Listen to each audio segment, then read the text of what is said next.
Let's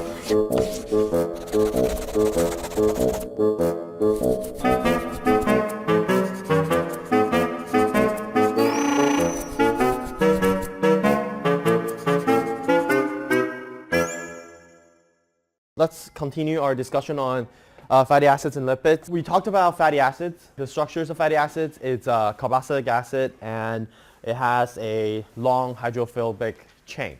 We talked about how you can have monounsaturated, polyunsaturated. Okay, you can have alkene units inside of your fatty acid chains, right? We talked about that, okay?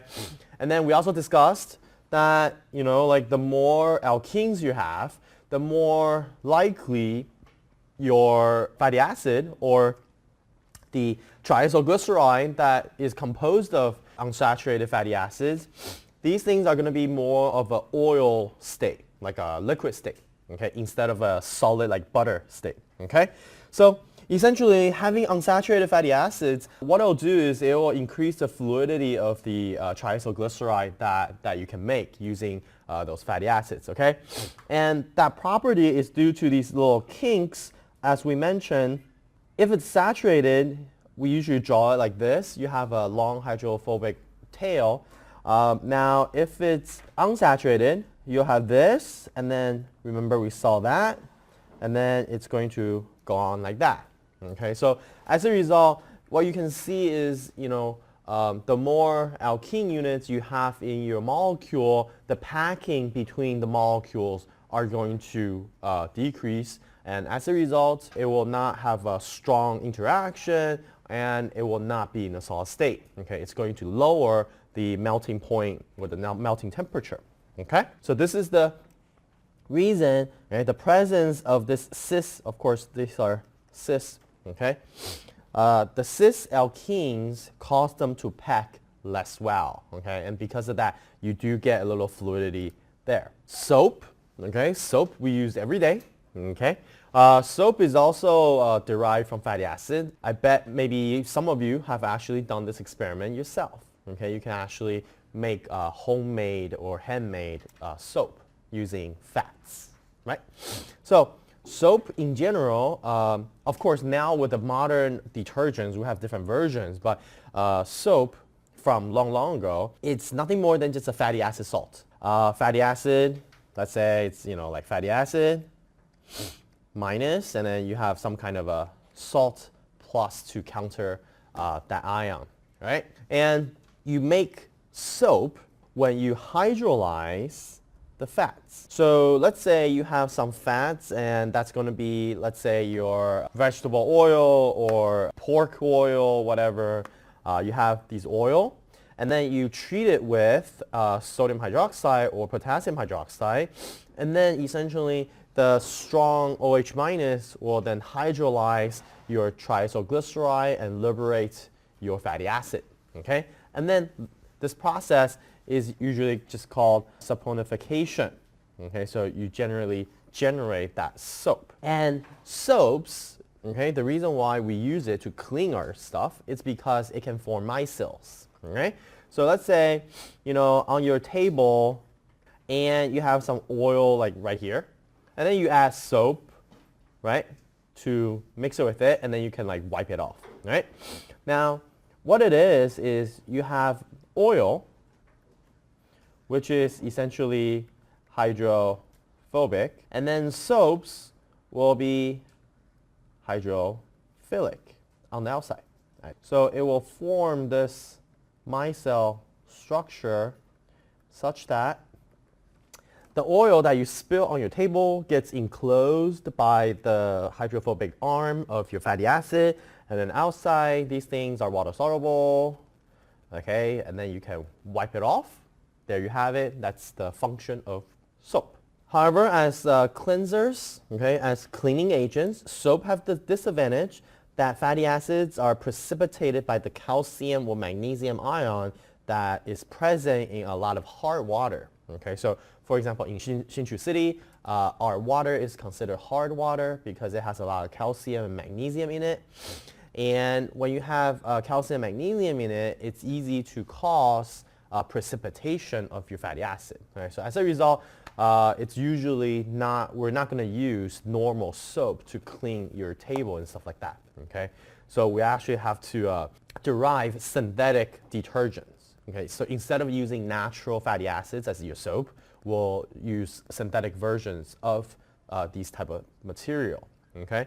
And one classic example is SDS. Remember we talked about SDS when we talked about SDS page, right? Remember we talked about that, okay?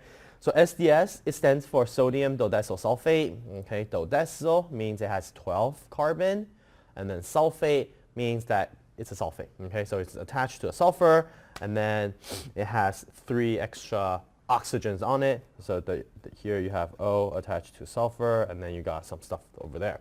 Now, SDS is a commonly used detergent, okay? Not just in biotechnology, but also in a lot of different detergents. You will have SDS because SDS is relatively cheap, right? You guys remember like why we use SDS when we analyze proteins, right? Hopefully, like you didn't forget that after taking exam 2, okay? Like, you know, you add the SDS, the hydrophobic stuff, goes into the protein or whatever, okay? All right, so soaps. Okay, give you a little introductions about how soaps are made. If you are a small private company, this is how you can make soap. You can make them using batch production. Okay, so what you have is essentially you have fats and alkali, okay? And then what you'll do is start adding salt, okay, to the solution, and then you mix it. And then eventually you're going to hydrolyze your fatty acids, and then you will, at the end of the batch, okay, at one batch, you will have your not detergent, what do you call those? Soap. You have your soap, soluble, okay? What you do is you'll dry them and then put them in bars, all right? If you're a larger company, you have a continuous process, okay, where this is actually quite interesting. You take molten fats, so fats that's sort of pre-treated a little bit, and then go into this process where your natural fat is going to be split into fatty acid and glycerol. Okay, so you split the fats and glycerol, and then what happens then is you take the fatty acids, go into your mixer. Again, you add it with your alkali to make it into your salt form. And then you mix it, and then you start to form your soap. And then you can dump it into, you know, whatever casks you have. And then essentially you can mill it, and then you can generate your soap. Okay, so you have a continuous process and a batch process. But whatever, this is not important. It's just to show you how soaps can be prepared this way. Okay.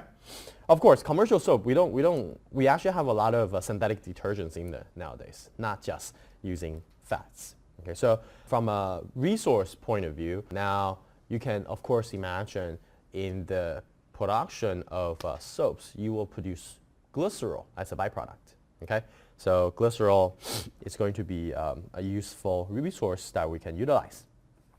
All right, soaps is just fatty acid. Now, waxes, okay, so I think all of us are familiar with waxes. You see them all the time, especially if you eat apples and other fruits. The molecular structure for wax is shown on the right here.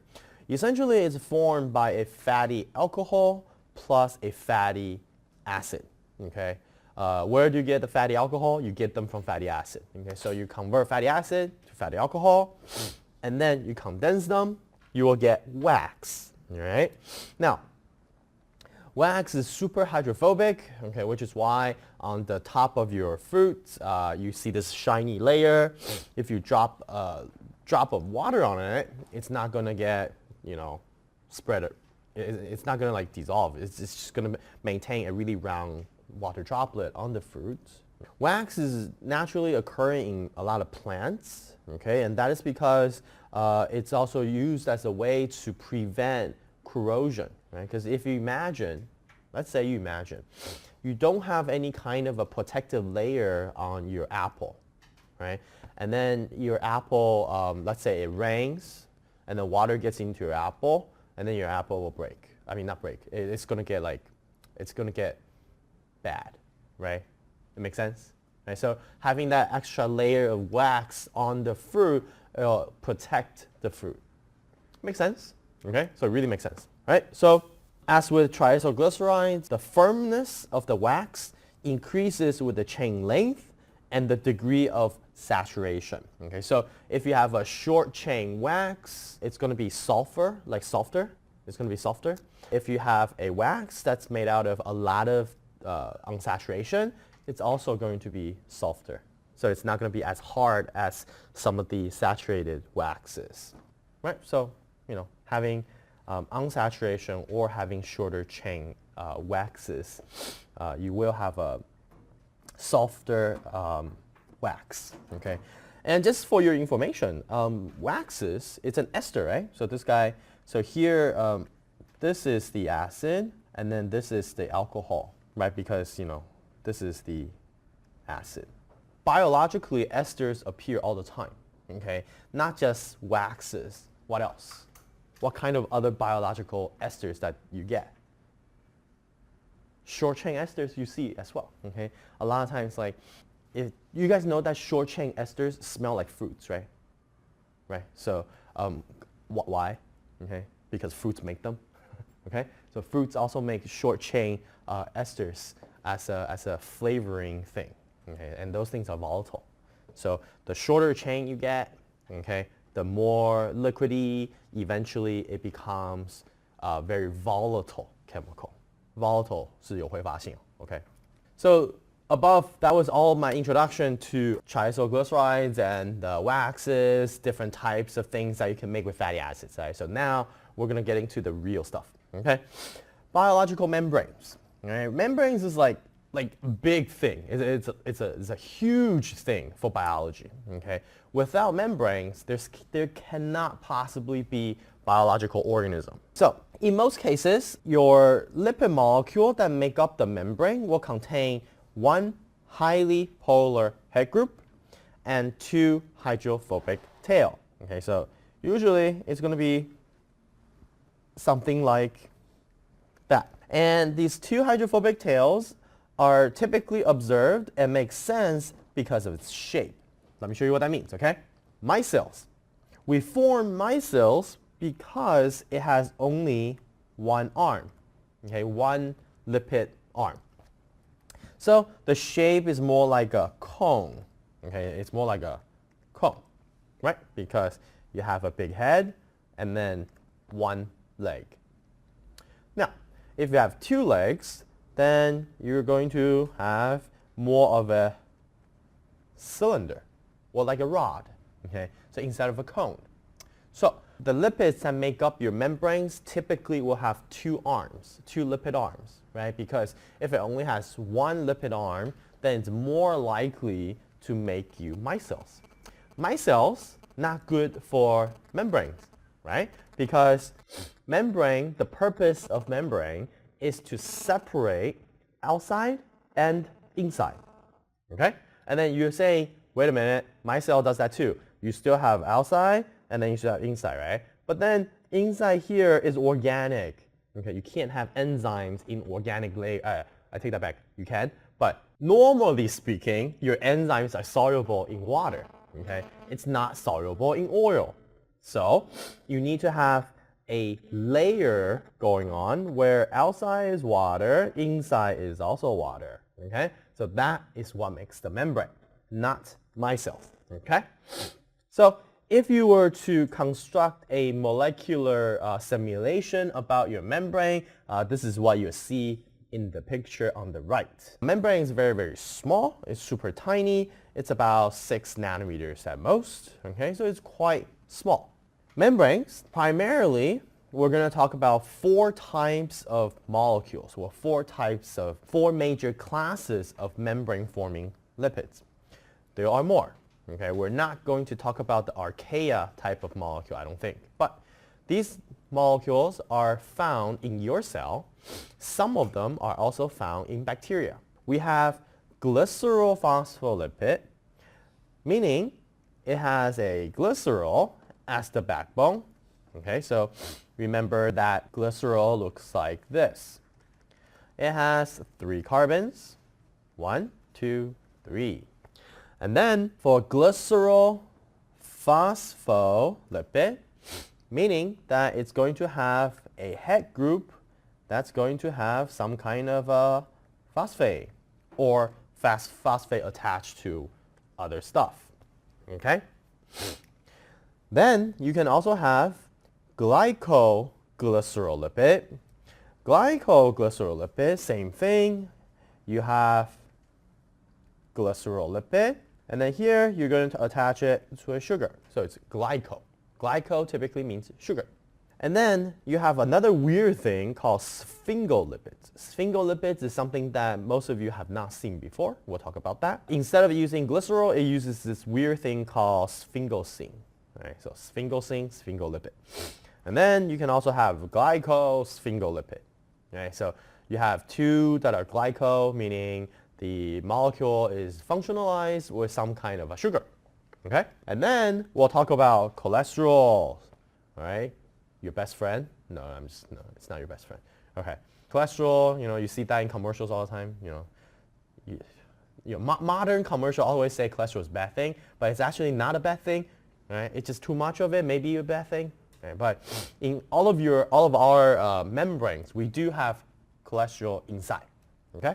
I'll show you what the structures look like. I'll show you sort of what kind of stuff that they do in terms of cholesterol. Before we move on, just give you sort of a little chart that's in your book that looks at the distribution of the different lipids inside of different cells. You have human erythrocyte plasma membrane. Erythrocyte, remember, is blood cell, and plasma membrane is the membrane that's, for your cell. You have human myelin. Myelin is related to your nerve cells. Okay, your nerve cells that travel for a long time, long distance, and in those cases they have these things are called myelins, and then they have a different composition.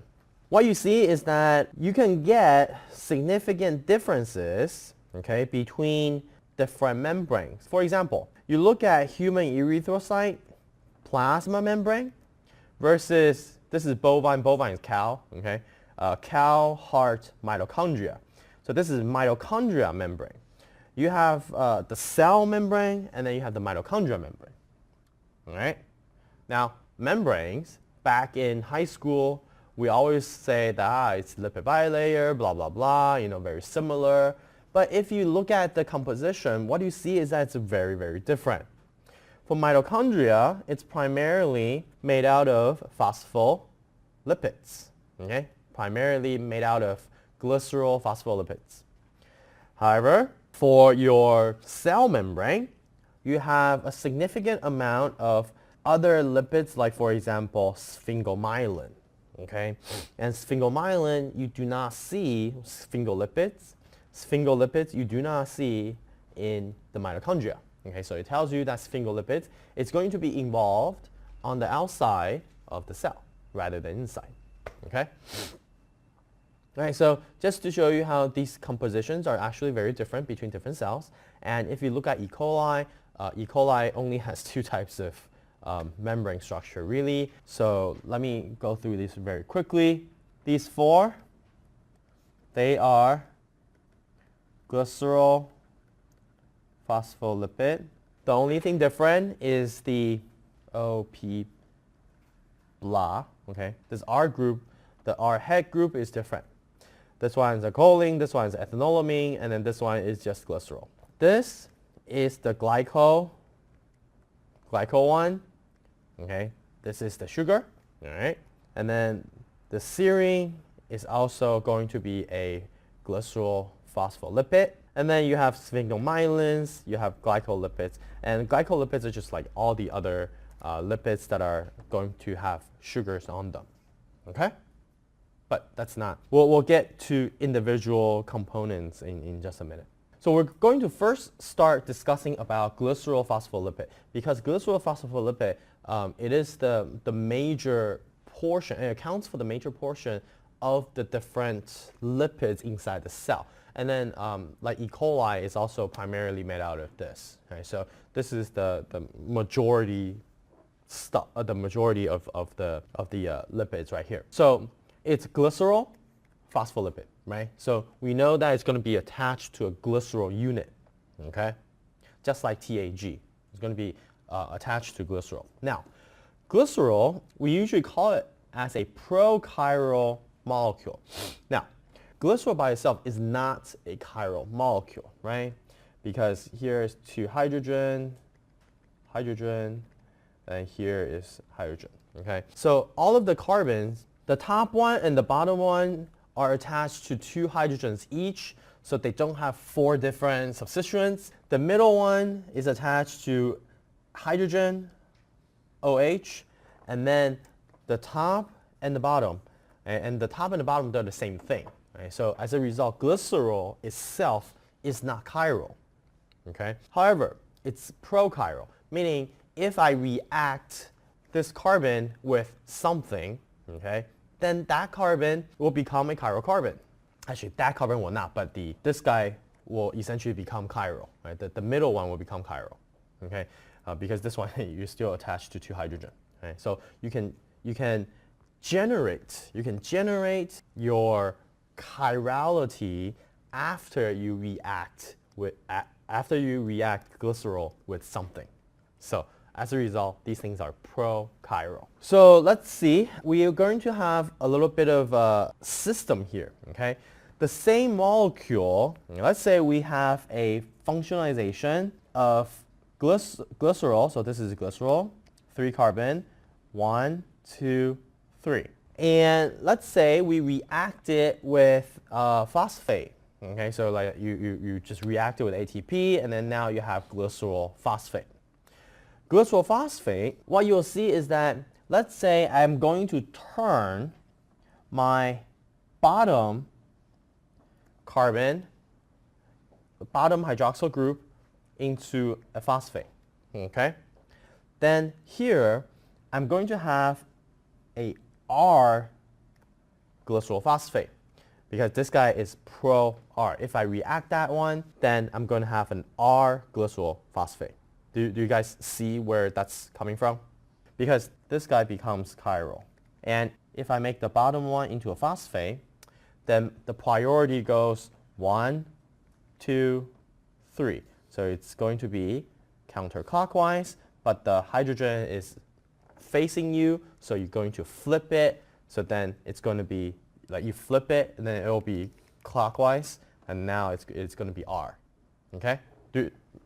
This is not like crazy, right? I think we're okay with this. Therefore, this is carbon. We call it pro-R, meaning after you react it, then the glycerol will become an R glycerol. Now, here's the problem. Okay? Here's the problem. This is fine. You have R glycerol. That's okay. But what if you do a 180-degree turn, and now the name is going to be a little bit weird. You can have L-glycerol 3-phosphate if you consider this guy as number 3 carbon, or you can have D-glycerol 1-phosphate just by flipping it.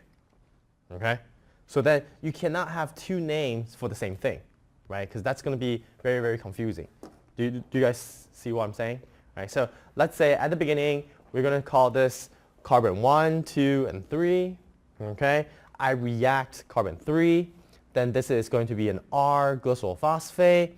But then here R glycerol phosphate, or I can say it's L glycerol 3 phosphate. Or then if you rotate it, it will be D glycerol 1 phosphate.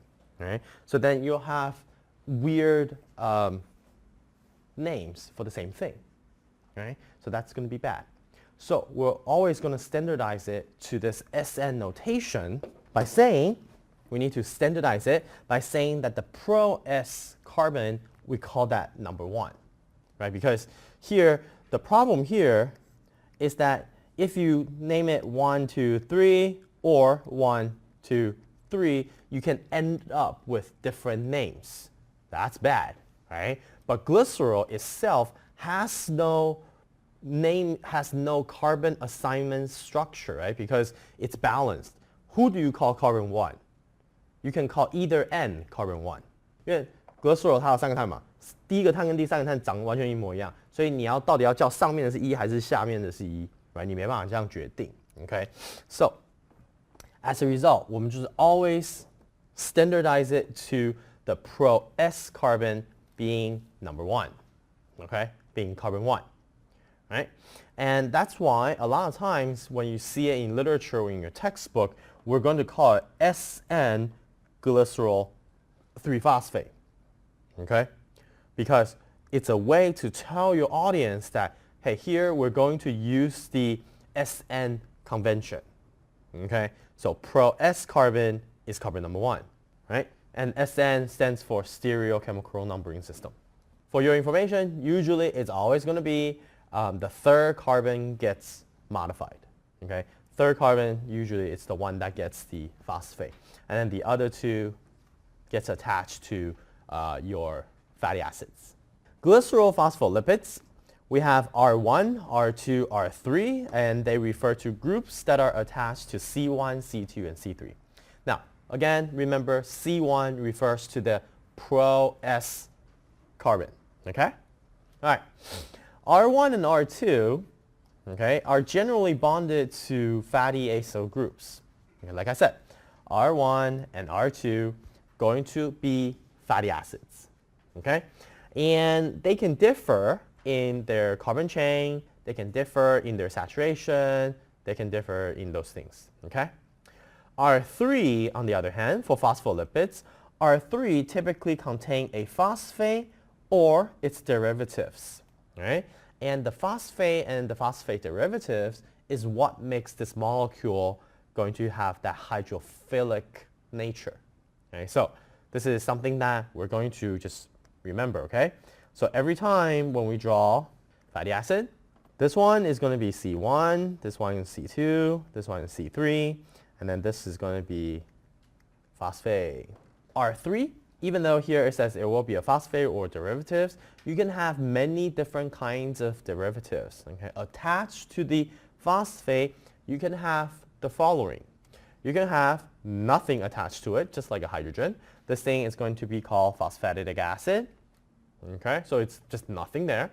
Turns out on human membranes, we don't have a lot of this. Okay, so it's never just a phosphate there, done. Usually it's not. You can have on the phosphate, you attach it to this thing called ethanolamine. So you attach it to carbon, and then on the outside, amine. Ethanolamine now gives you something interesting. It's going to have a positive charge, right? So without ethanolamine, your membrane will be completely minus charge, right? Because if it's only phosphatidic acid, here it's going to be minus because the phosphate is negatively charged. If you have phosphatidylethanolamine, PE, then it will have positive charges and then it counters off your negative charge. So that's what makes your membrane pack better. Does that make sense?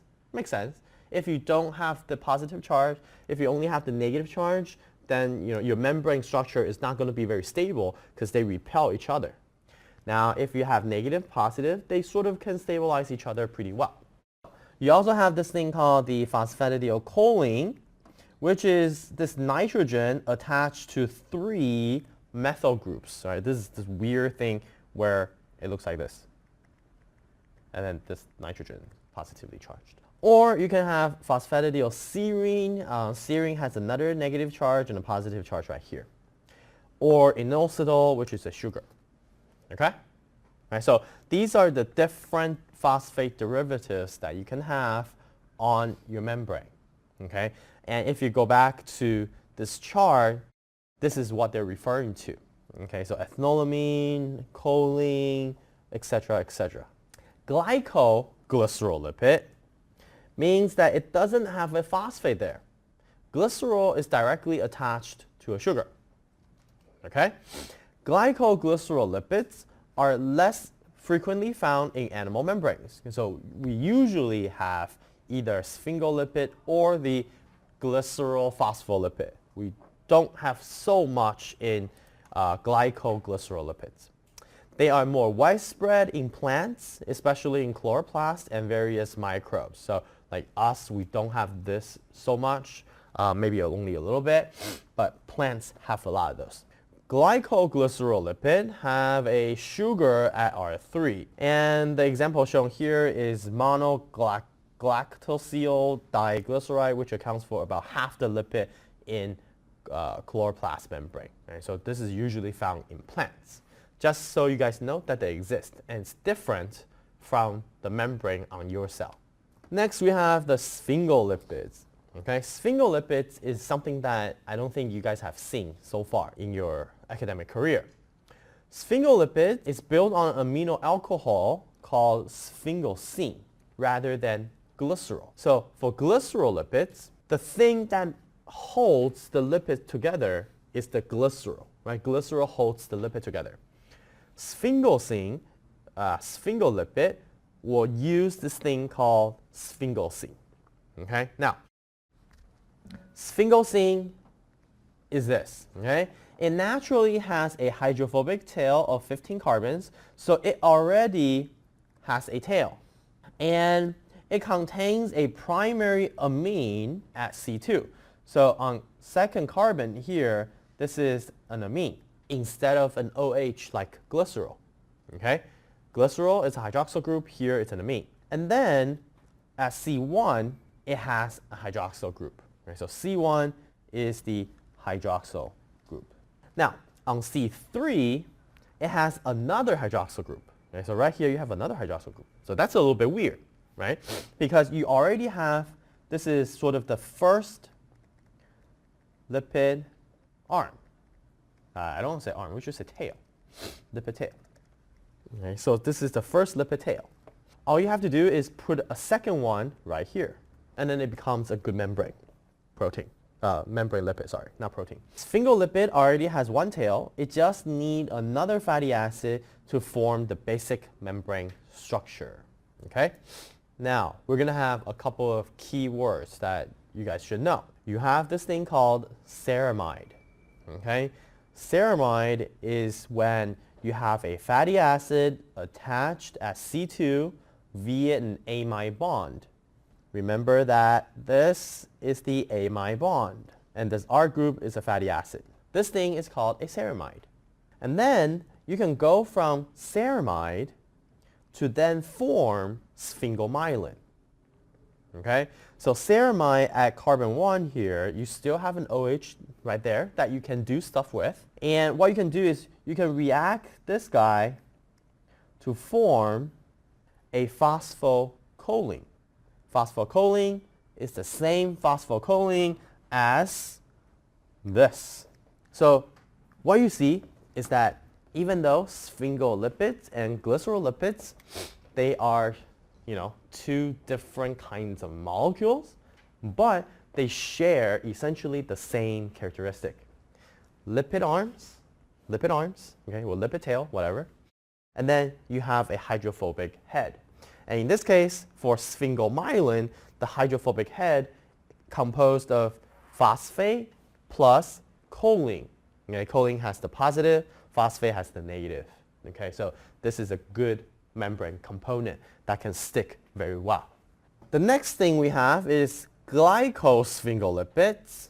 Okay, you go from sphingosine to ceramide, so that's the same thing that we saw on the previous page. The next, instead of adding phosphocholine on it, same thing to the glycerol counterpart, I can add sugar. I put a sugar on it. If I put a sugar on the head, then I have a glycosphingolipid. Glycosphingolipids, there are going to be several kinds, right? Now, if it has just one sugar attached to it, this thing is called cerebroside. If it has one or more sialic acid attached, then this thing is ganglioside. Okay? I know you'll be like, all these names, that's crazy. Do I have to memorize all these names? You don't have to memorize them, but you just have to recognize them. Okay? Just recognize that these two are going to be sphingolipids. Another thing, based on the names, can you guys take a guess what these things are going to be involved with? Based on the names. Cerebroside, cerebro, 大脑, right? 大脑. Ganglioside, ganglio is it's also in the nervous system. Okay, so both of these words are derived, or actually at least related to your nervous system. Okay, what does that tell you? These things are going to be found where? On your nerve cells. okay, on your axons and I don't know, all that kind of stuff. So these things are especially common on the membranes of nerve cells, right? Okay, so this is glycosphingolipids. When we get to Biochem 2, I'll show you how we synthesize all of them. Okay, I'll show you like all the different kinds. So I'll show you essentially how do we get this, right? So a little summary for sphingolipids, right? You first start with a sphingosine, okay? Sphingosine, okay, again, it itself already has 15 carbons, okay? It already has 15 carbons, and you have C1OH, C2 amino, C3 another OH, but C3 the other OH we don't really care because the C3 already has a lipid arm. Okay, C3 is already done. This is sphingosine. Okay, it's already done, finished. Now you take fatty acid, react it with sphingosine. What do you get? You get a ceramide. Okay, ceramide has a fatty acid attached to C2. Now you finish the most basic structure of a membrane lipid, right? Two arm, one arm, two arm. R is an arm, okay? R is long, okay? So R is an arm, okay? Then you go from ceramide, you can go to sphingomyelin. You can have different kinds of sphingomyelin. But what do you notice? Sphingomyelin is essentially ceramide attached to a phospho blah blah, okay? Phosphocholine, phosphoethanolamine, whatever, okay? It has a phosphate derivative, okay? Phosphocholine or phosphoethanolamine, whatever, okay? So sphingomyelins have phosphate in them, okay? Now, if you say, nah, I don't want phosphate, I want sugars. Okay, sure. You can take ceramide, right? And then react it with a sugar, then you can get cerebroside. React it with many, many, many sugars, you can get ganglioside. Okay?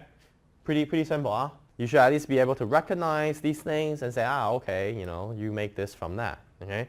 So if I say, hey, how do you make ganglioside? Okay?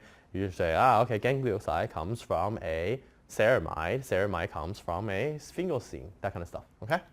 Cool? We're good with sphingolipids. The next topic, we have cholesterol. Okay? Cholesterol is this like crazy thing that people always get very obsessed about. Cholesterol. You hear about cholesterol and you're like, yeah, it causes heart diseases. No. It does a lot more than that. Okay? So actually, cholesterol, we'll get into more interesting things about cholesterol next semester. I can show you how cholesterol is the precursor to your, what do we call those? Hormones? Okay, so cholesterol is actually a precursor to hormones. All right, but whatever.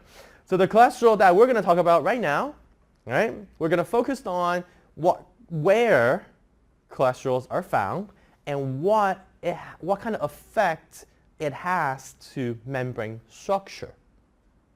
Okay? Now, cholesterol. Right? Cholesterol looks like this. It has a lot of carbons. Okay? A lot of carbons. 27 carbons, right? And it has one OH group. So it's mildly polar, right? I mean, it can have some kind of hydrogen bond with this guy, but it's primarily going to be found inside of the membrane. Right off the bat, I'm going to tell you this, that cholesterol will increase the membrane fluidity. Okay? Fluidity. Anyone not know what that means? Fluid is, like water is a fluid, fluid 是流体嘛 okay? Fluidity meaning that 会让它更容易的更软，你可以 imagine 它更软，更会流动这样子的感觉，不是硬的 okay? 不是硬的 right? So fluidity means that it sort of, it can move around, right? So having more cholesterol, it will increase the fluidity of the membrane by its bulky structure, okay? So cholesterol, because it has 4 rings, A, B, C, D rings, okay? So if you look at it from a 3D perspective, it sort of has this chair form for the ring that makes it very rigid. Okay, so cholesterol does not like freely rotate. Okay, it's sort of just there. It's a bulky molecule that's there. Okay, now, so if it's present in the membrane, it's going to disrupt the hydrophobic tail packing. Why? It makes sense. Okay, it totally makes sense. So let's say we have membranes, right? Membrane, and supposedly I got membrane structures that's sort of packing very well. The better the packing between the hydrophobic tail, the more stiff 有没有听得懂？更硬嘛，更紧绷的感觉。Okay? More stiff. Okay. So now you have a huge cholesterol molecule. Right? So cholesterol is going to be like right here. Right? And the shape of cholesterol is not going to change. So what happens if it's like that? Then what you get is a disrupted packing.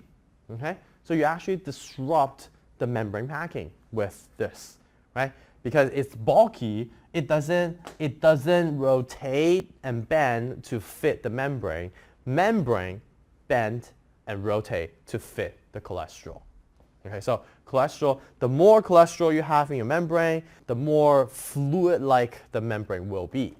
Like I said, cholesterol is the precursor to many hormones. We'll see this next semester how they're all interrelated. But what you can see immediately from the structure is that the molecular structure is pretty similar between the different hormones and cholesterol. Okay, so for example, testosterone and estradiol, these are the male and female sex hormone. Okay, what you see is the general shape of the molecule.